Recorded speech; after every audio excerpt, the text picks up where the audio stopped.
Hello and welcome to another video. I am Zanaya Blue, Marketing Strategic Director, Speaker, and Trainer, supporting businesses as they do the work to build infrastructures that support them in every season of business. And in today's episode, we are going to be having a conversation about the unique disadvantages of founder-led marketing teams.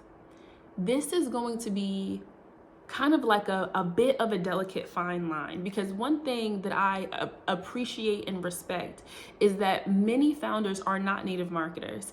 And so they're doing the work of providing the service or doing whatever they have to do to put their service providers in a position so that they can provide the service well. And they figured out marketing and sales because they had to, because that's what it takes in order to be able to run your business. And so sometimes there are certain aspects of marketing and sales in that process that are not native to, or that are not natural to the kinds of founder-led marketing teams that come with founders without experience with marketing and marketing teams before they were in this role operating here and now. And so even though founder-led marketers do a fantastic job at just leaning into the learning curve, they do a fantastic job at kind of figuring out what they need to know, who they need to learn it from, finding the courses and finding the programs that help educate them on things like SEO, on things like ads, on things like funnels and email marketing and social media marketing. They do fantastic jobs at searching and sourcing that information, sometimes sourcing and finding some of those contractors to kind of go ahead and work with them within their team and within their business. But there are still different things that are presenting as disadvantages when a founder is leading a marketing team. And today we aren't just going to kind of like harp on or kind of play out the founders who are doing that marketing leadership work within their business, but we're going to acknowledge what the challenge is and we're going to troubleshoot for them. Because just because you don't have these natural competencies, or just because you don't have a specific kind of experience, that doesn't mean you can't figure out how to overcome a natural disadvantage.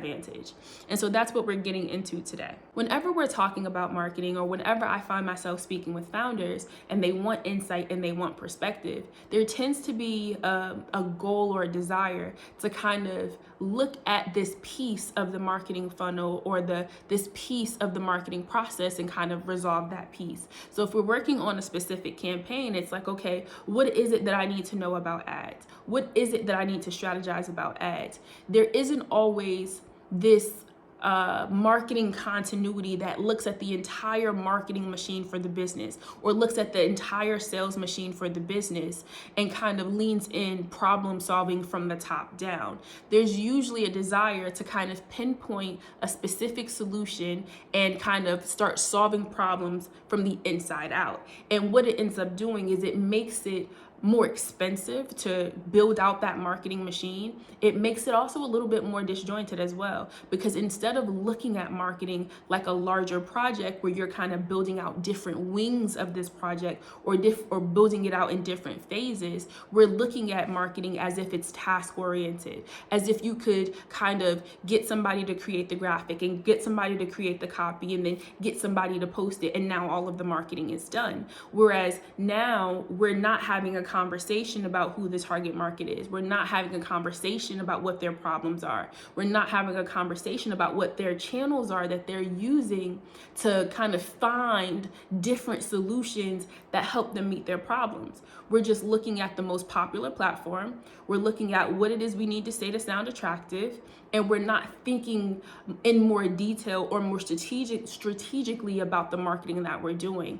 And so that's kind of one of the big challenges that I've seen that founder-led marketers have, is they're thinking task-based instead of thinking holistically about their business and their business's marketing. And that brings me to the second thing that I've noticed in founder-led marketing teams. I have noticed that there is a tendency to consider what's the most popular and where they spend most of their time online or in the marketplace. They think about where they spend most of their time instead of thinking about where their customer is spending most of their time. And if you are not your customer, you do want to separate your preference from the reality of where your audience is. And so if your audience is in a space you don't normally inhabit, you might want to consider how to go ahead and get into the space where your customers are, instead of trying to gouge your natural environment for the audience that you're looking for.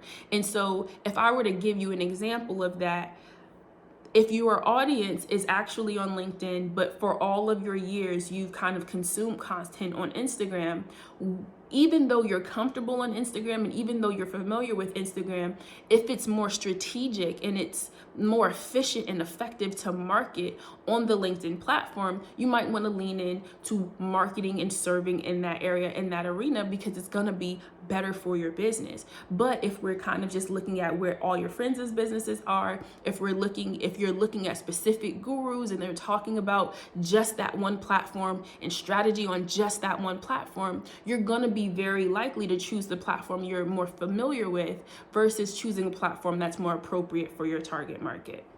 The next kind of challenge that I've noticed in founder-led companies is kind of piggybacking on even that last kind of disadvantage or mistake that I've seen often enough.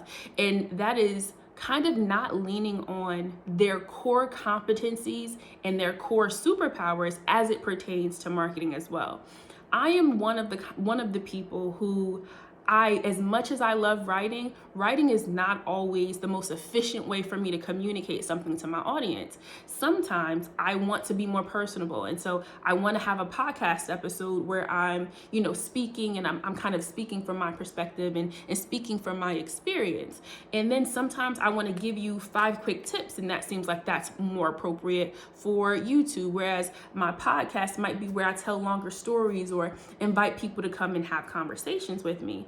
And so I have had to lean into what I understood my core competencies are as a marketer, so that I could not have this friction between myself and content creation. I've also had clients who are not tech savvy, who do not have a lot of tech experience, and even turning on their computer to, record a video on a platform that's not Zoom, it's a no for them. Not unless they have a producer on site on hand to help them do that. And so sometimes I've had to have a more manual approach to building out a business's marketing strategy. I've had clients that were a little bit older. They had limited resources, but they had amazing services and products to sell. And so we were looking through the Rolodex, like, all right, so what's the plan? The plan ended up being sending emails from their personal account and kind of scheduling out emails to go to their network, and literally picking up the phone and making phone calls, because that is what her audience, that is what her network is used to doing. And even the currency of business is more personable than going through a completely automated funnel. No one in her target market purchases that way. And so now we have to kind of remove ourselves from all of that automation, all of those systems, and kind of look at, okay, what's the most appropriate here? Because one, your audience is more one-to-one, and also your audience is older and they respect and appreciate that one-to-one touch. But we also have a target market where, pursuing parents, and parents want lead magnets because they're used to being consumers in this way. And so now what can we give them for free? What insight can we provide for them? Now that's the place where we put a little bit of automation, a few systems into that process. But even parents are like, if I'm signing my kid up for something, I need to speak to the person in charge, because I'm not going to just send my child somewhere or put my child in front of you and expect for everything to go well. I want to know more about what it is you want to do. And so we took a combination of what was scalable and what was necessary to communicate to her audience, but we also leverage her core competencies because she is a marketer, because she wants to be in business. So now we have to lean on her competencies, lean on the things that don't bring her pause when it's time to market and sell. And we have to make sure that she's comfortable enough to continue doing that consistently. And so that's just 2 quick ways where I could see, okay, what kind of marketing is the superpower of the founder who's leading this founder-led group for marketing. The mistake that I see founder-led marketing teams make all the time is The KPI for everything is sales. It doesn't matter if we're trying to get emails. We're trying to get emails so we could email them, so they could buy, so we could get sales. It doesn't matter if you're sending nurturing emails and you're trying to warm up this new audience. Doesn't matter to me, because if they open up at least 2 emails, at least 3 emails, you know what? By the 4th one, they need to buy because I'm looking to sell. Now, it's true that the activity of nurturing a lead is going through kind of like this process. You have this customer journey from when they're brand new and they're kind of just first coming in, all the way until they're ready to be a customer. But the KPI, the leading indicator of the success of your lead magnet, is not sales. It is new leads and the engagement rate of those new leads. You have to be willing to prioritize other KPI outside of sales itself, because if you only prioritize that KPI, you're never going to be able to see how efficient or effective your customer journey, your marketing and sales processes really are. So if you're only looking at the KPI for sales, you're missing the mark, and you're probably leaving optimization areas for improvement on the table and not going to make the sales you're hoping for, because you feel like every single thing you do should automatically result in a sale. And depending on the price of your offer, depending on the complexity of your buyer, that's not always going to be the case. But if you're prioritizing more than one KPI and connecting all of those KPI to the eventual sale, you're going to have a better experience with your marketing, and it's going to be a lot easier for you to feel like your marketing is successful,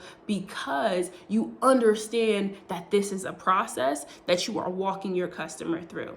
This is the 5th and the last challenge that I see founder-led marketing teams make, is that even if they don't have a huge in-house team, or if they have a hybrid team where it's a combination of in-house folks and a couple of contractors, they're letting each individual person that is working within their marketing team operate in their own silo. So now your graphic designer has never had a conversation with your copywriter. Now your social media marketer is receiving, maybe video assets from you and graphic assets from your designer, and good, bad, or indifferent, they just have to post whatever it is that you're giving them. And there needs to be some synergy, there needs to be some understanding, there needs to be continuity within the marketing team, even if you're working with people who aren't explicitly or solely under the umbrella of your business. You have to manage them because they work underneath your business, because they're working within your marketing team. And so your marketing team still needs your leadership, the same way your sales team needs your leadership. And so you have to keep in mind what the vision is, what the goal is. And you have to keep in mind that as you kind of prescribe for your team what it is that you want done, the way you want them to do business, the way you want them to communicate with each other, so that there is continuity in the content development process, but also in that holistic marketing process. And I said I was doing 5. I've changed the amount of things that I'm going to mention in this video at least 3 times at this point. I'm going to add one more thing that I think is really, really important, that I've noticed that founder-led marketing teams are kind of skipping over and missing the mark on. And this area is only prioritizing that lead to prospect and prospect to customer process. So whenever you're only deciding to market to leads and prospects, you are leaving so much on the table. You're leaving the customer experience on the table as not being as guided and as supported by your marketing team. You're leaving the opportunity for increasing the customer lifetime value and upselling or cross-selling later onto the table, because you're not marketing to them until you're deciding to sell again.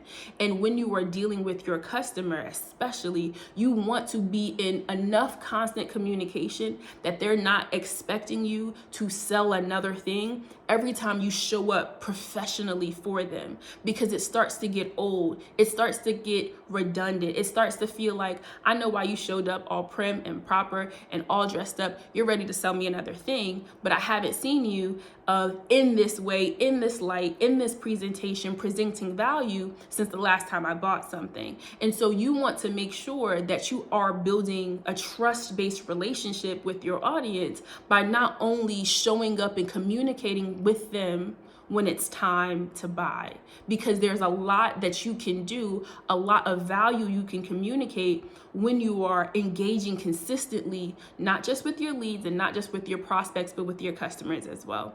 And I think that's all that we can handle for just today. Some of the mistakes that I've seen in marketing-led and founder-led marketing teams that are a relatively easy fix. And so if you have learned anything about maybe a mistake that you didn't realize you were making, or maybe something, an area you can grow in, I want you to leave that in the comments. What is the area that you're like, oh man, I did not realize that this was a blind spot that I have, but now that you've pointed it out, this is exactly what I'm gonna do. I hope that you've enjoyed today's episode. I hope that you've learned something new, something that you feel like you can apply here and now. And so until next time. If you're an early stage company and the head of a founder-led marketing team planning out your marketing projects for the remainder of the year, download our marketing projects cheat sheet to learn more about what kinds of marketing projects your organization should prioritize as you prepare to stabilize and scale your marketing efforts.